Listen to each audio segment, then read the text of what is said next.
والصلاة والسلام على رسوله الكريم أما بعد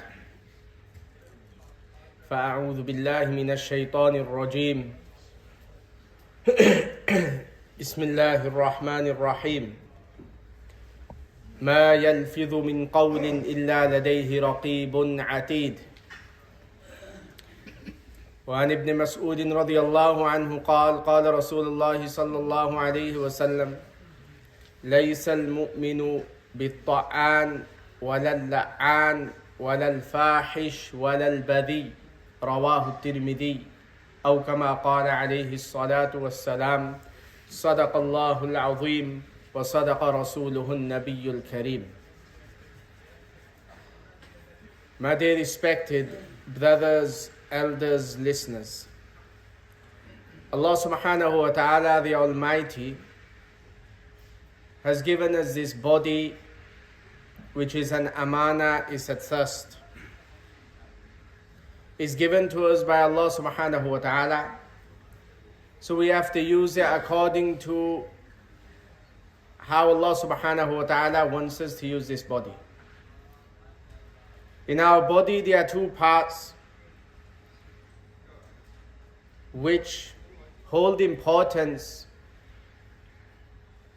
to such an extent that it could be a means for us to enter Jannah or the means for the person to enter the hellfire. And we know this from the ahadith of our beloved Prophet sallallahu alaihi wasallam. The first is the heart, and the second is the tongue. If the heart is corrupt and we are using our tongue in the wrong way, then this could be a means for the person to enter the hellfire. May Allah subhanahu wa ta'ala protect us all. But if the heart is pure and clean, this will affect the mind and this will affect our tongue, and we will say the right things to please Allah subhanahu wa ta'ala. The ulamas, the scholars mention that using the tongue in the wrong way, which they describe as hurting the tongue, can be a great loss for our deen. Now we have a loss in our deen and we can have a loss in our worldly life. The loss in our worldly life can be attained, and our loss that we have had, whether it's a property or wealth, can be gained again. In this world, happiness will not remain forever. Grief and sadness will not remain forever. Wealth and property will not remain forever. There is a limit and a time where all this will perish. But the loss of our religion and deen is a great loss. And this is why we find Rasulullah sallallahu alaihi wasallam, the supplications that he made to Allah subhanahu wa ta'ala, the supplications that he taught the ummah, we should ponder on the meanings of these supplications. And one particular dua which I would like to share with you, a part of this dua, a few sentences that we can reflect on and reform ourselves and make changes in our life and understand what our aim of life is. Rasulullah sallallahu alaihi wasallam has taught us the dua that we should make this dua to Allah subhanahu wa ta'ala.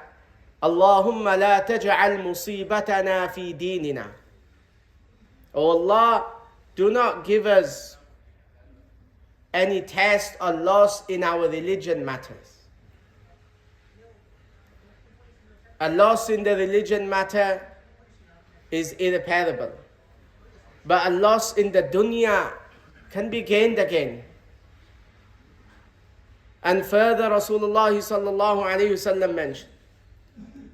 So from this part of this dua, we understand that we have to put our akhirah, the life hereafter, before the dunya. not forgetting our dunya, as Allah also mentioned this in the Quran.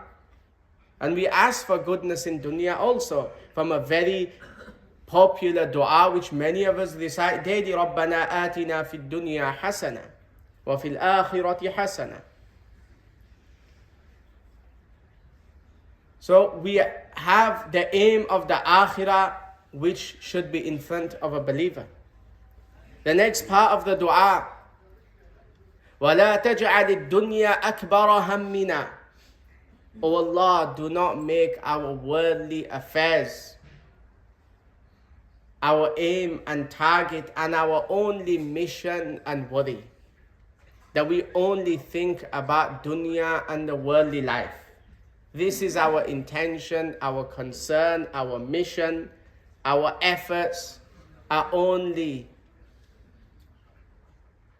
being put towards achieving a better dunya, and this is our only concern. وَلَا مَبْلَغَ عِلْمِنَا. And also the knowledge that is learnt is only for dunya purpose, and it will not benefit us for our deen or akhirah. وَلَا غَايَةَ رَغْبَتِنَا. And our interests and desires are only revolving around this dunya and this worldly life. Rasulullah sallallahu alayhi wasallam has taught us this dua, and part of this dua that I've recited, that we understand what our aim and what a believer should always put and remember his akhirah first.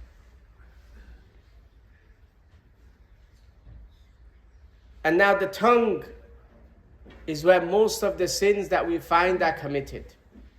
Most sins that are done through the tongue. Rasulullah sallallahu alayhi wasallam has mentioned in one hadith, Imam Tirmidhi rahimahullah has recorded this. The narrator of the hadith is Abdullah ibn Masud radiyallahu an. Rasulullah sallallahu alayhi wasallam mentions that these four things cannot be, they are not befitting for the believer. These four bad habits should not be part of a believer's life, and a believer should not commit these sins. It's not befitting. And a one who is a complete believer will not have these four things. Rasulullah sallallahu alayhi wasallam mentioned, لَيْسَ الْمُؤْمِنُ بِالطَّعَانِ.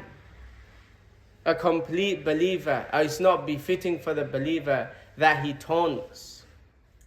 He taunts others. وَلَا اللَّعَانِ. And a person that constantly curses others. وَلَا الْفَاحِشِ. And the one who does indecent things, shameful acts. وَلَا الْبَذِيِّ. And the one who abuses others. These are four things which are not befitting for the believer, and we find all four of these things that are not befitting for the believer. The one who commits these sins, they are done with the tongue. Each one of these four things require some depth and information, which all four cannot be covered in this short time. So I'll begin with the first, so we can understand. The first thing which Rasulullah sallallahu alayhi wasallam has said that which is not befitting for the believer is ta'an, a person that taunts. In Urdu we would say ta'na. A person that taunts someone. What does taunting mean? It's a common sin which is found in the society, and the sin which is committed, and the sin we have to protect ourselves from. And if we look at the word ta'ana itself, or in Arabic, ta'anahu, it's like he has stabbed him. It's like stabbing someone. The grief and pain that is caused with the tongue. Taunting, what does this mean? When you say something to someone, either you have said it in front of them, and you have said something in such a manner that you use sarcasm. Say it in such a way in a sentence where you say something, mean something else, and try to degrade the person. Or you are taking faults out of them and mocking them. It could be because of their lineage, their family. It could be because of a flaw that they have in them, and you decide to mock them on this flaw, or saying such a sentence where you intend something else to mock them. Hurting another Muslim, saying such things that will hurt them because of some weakness or flaw that they have. And there could be some flaws or some weaknesses that they cannot change.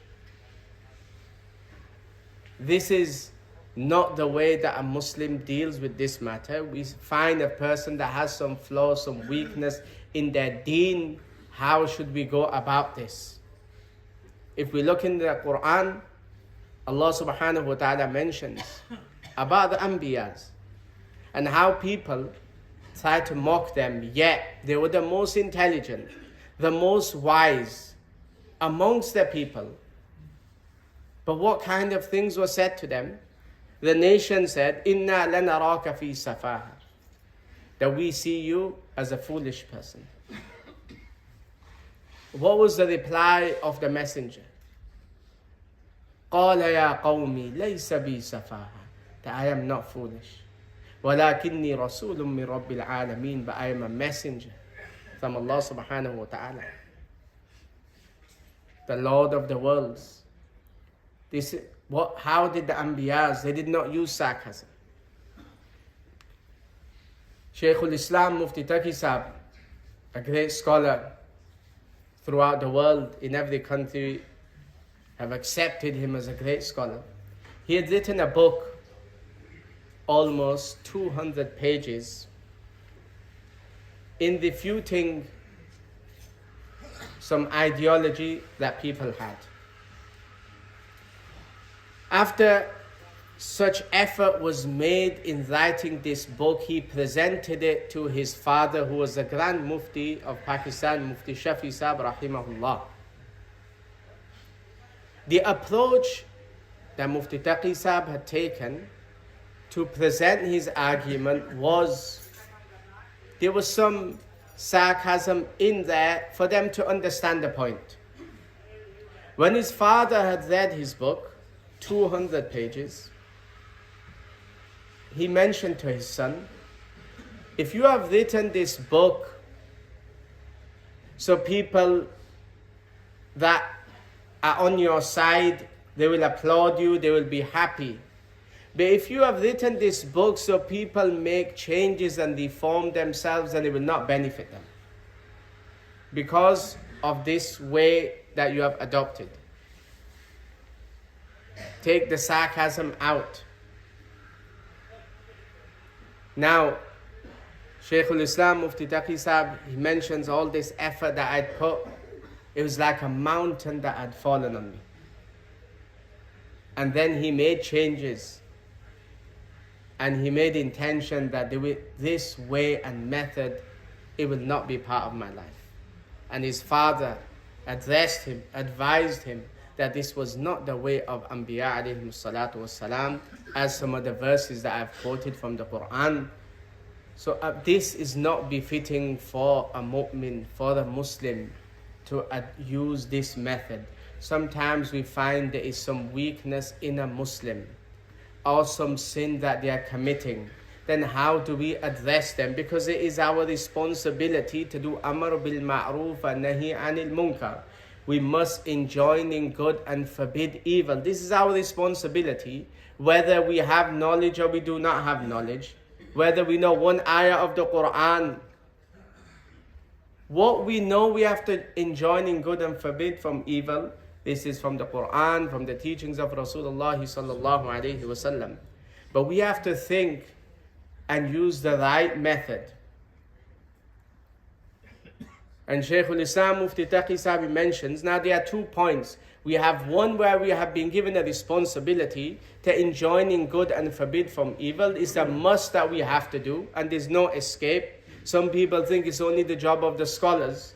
This is the job of every Muslim, their responsibility to enjoin in good and forbid evil. And then the other hand we have where we have to avoid by hurting another Muslim. How can we reconcile between the both? With both of them. And so he mentions that with wisdom you must be a well-wisher for someone. And how you address their flaw and mistake, maybe you could try and tell them privately. And be a well-wisher for them. Make dua for them. And have this intention, what is the best possible way that this person can live and not to commit this sin? A Muslim is like a mirror for another Muslim. When we look into the mirror, we see some flaws or we see some things that need to be corrected, and what will happen? We don't discuss this with others, that we will try and rectify this and correct. The same way a Muslim that sees another Muslim, he will think the best possible way to try and rectify in such a manner where the person, they will see that this person is my well-wisher, rather become adamant on the sin that they are committing.